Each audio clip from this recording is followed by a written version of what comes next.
Janjimu seperti fajar pagi hari, dan tiada pernah terlambat bersinar. Tuhan, terima kasih. Kita mau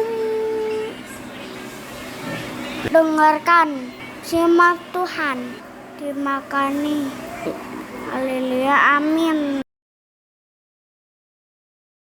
Shalom. Jumpa dengan saya Asyong dari Gereja Injil Firman Tuhan. Kita hari ini akan berbicara mengenai hal-hal yang Tuhan telah perbuat dalam kehidupan kita. Bagaimana kita boleh mengikuti kebenaran firman Tuhan itu dengan cara yang Tuhan tolong semuanya. Sebelum itu, kita berdoa terlebih dahulu pada Tuhan. Terima kasih Tuhan untuk kesempatan yang Tuhan beri bagi kami. Biarlah setiap kami yang mendengar dan apa yang hamba-Mu boleh ucapkan, Tuhan nyatakan, Tuhan tolong semua. Dan kami boleh semuanya dikuatkan, diluruskan jalan-jalan kami, dan dipimpin oleh pertolongan kuasa Roh Kudus. Dan kami percaya hanya Tuhan yang kami ingin pemuliakan dalam kehidupan kami. Di dalam nama Yesus kami doa dan kami bersyukur. Amin.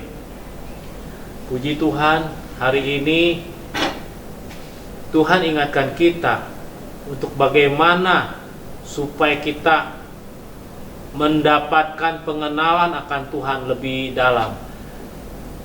Kita ambil dalam kitab 2 Petrus pasal 1 mulai ayat yang keempat.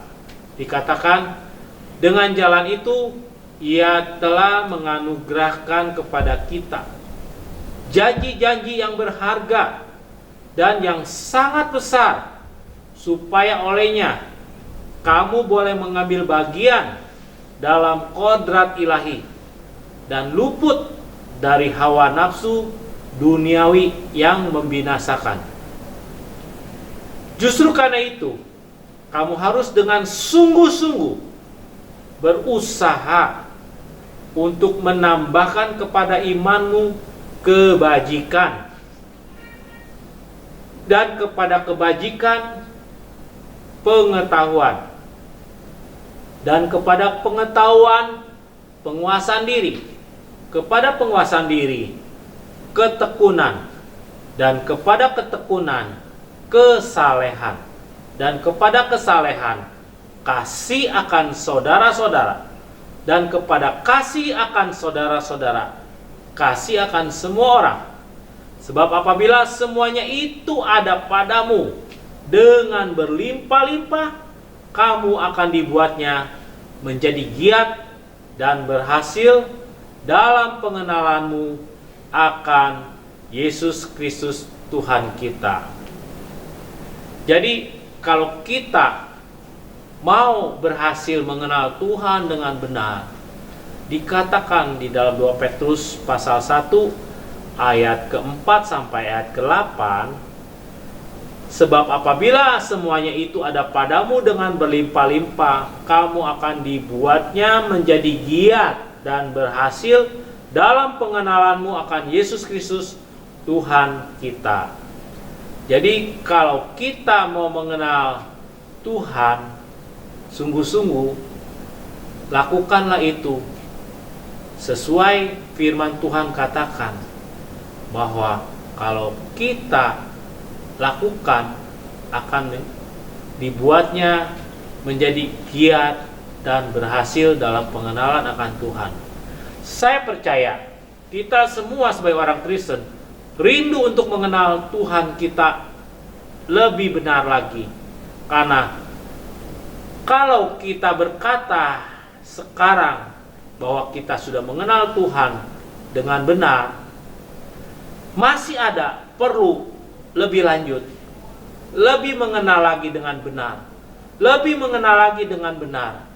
Bahkan hubungan dengan Tuhan keintiman dengan Tuhan, sehingga kita bisa tahu hal-hal yang kita hidup, yang kita perbuat, yang tidak berkenan kepada Tuhan, ataupun yang berkenan kepada Tuhan.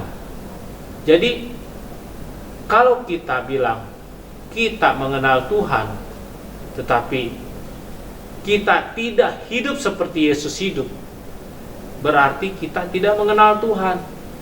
Kita hanya pakai perasaan, pakai pikiran kita. Tundukkanlah perasaan dan pikiran kita di bawah kebenaran firman Tuhan. Karena tidak ada cara lain untuk mengenal Tuhan dengan benar selain terus bertekun, berusaha, giat dalam membaca firman Tuhan, giat di dalam kita merenungkannya, bukan hanya baca sekedar kemudian melupakan, tetapi baca, merenungkan, memikirkannya, bukan memikirkan firman saja, tapi memikirkan apakah ini Tuhan yang Tuhan mau, apakah bagaimana Tuhan kita harus perbuat dalam kehidupan setiap kita. Karena sadar atau tidak sadar, semua orang akan diminta pertanggungjawabannya atas segala kehidupannya. Kita sebagai orang percaya diberi kesempatan untuk menjadi anak-anak Tuhan. Saya teringat di dalam kitab Yohanes pasal 1 ayat yang ke-12 dikatakan, tetapi semua orang yang menerimanya diberinya kuasa supaya menjadi anak-anak Tuhan, yaitu mereka yang percaya dalam namanya. Kita waktu jadi orang percaya, kita katakan kita menerima Yesus Kristus sebagai Tuhan dan Juru Selamat kita. Satu kesempatan kita diberi supaya menjadi anak-anak Tuhan. Kesempatan. Tetapi apakah kesempatan ini akan jadi di dalam kita kuat di dalam Tuhan? Karena di dalam Wahyu pasal 3 ayat 5, barang siapa menang, aku tidak akan menghapus namanya dari kitab kehidupan, dan aku akan menyatakannya di hadapan Bapa. Jadi kalau kita katakan bahwa kita mengenal Tuhan, kita belajar terus, dan sampai akhirnya kita menjadi pemenang, bukan hanya begitu-begitu saja dan kita melupakan. Karena sesungguhnya kehidupan yang ada itu nyata. Kehidupan yang kita hadapi ini benar-benar ada. Jadi tidak main-main, tidak bertangguh-tangguh hubungan kita dengan Tuhan. Segera kita tangkap, kita dekat dengan Dia. Saya percaya biarlah pagi hari ini kita boleh diingatkan untuk sungguh-sungguh hidup di dalam Tuhan. Tuhan Yesus memberkati. Selamat beraktivitas bagi kita semuanya. Amin.